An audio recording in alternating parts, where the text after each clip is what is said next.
That's one of the biggest problem of our youth. Because unataka hiyo kakitu. There are banks here who are still not worth. You see now, if you had 10% of equity, you are saying 180 billion.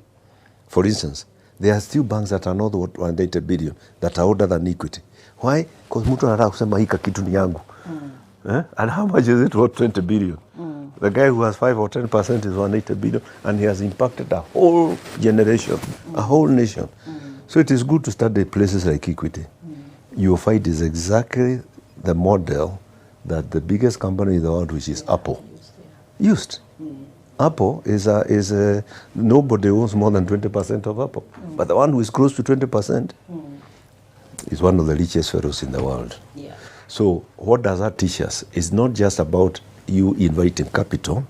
It's also about your heart saying, I am actually happy to share.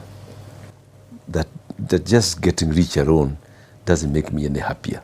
Actually, what makes me happy is sharing this wealth. And that is what Equity did. There are very many fellows who are not even gone to school, who are invited into Equity, and now they are millionaires. Yeah, it's true. Yeah.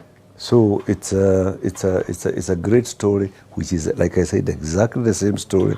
Those founders of Equity, that is a story. That story is exactly the same as Google. It's exactly the same as Apple. They learned, but still, even after that, not many youth are running that. Ati unafanya nini? Nilianza ka kampuni yangu. What are you suffering from? Bank interest rates are so high. It's so hard to do business here. Why? There's capital out there. Identify people you can work with.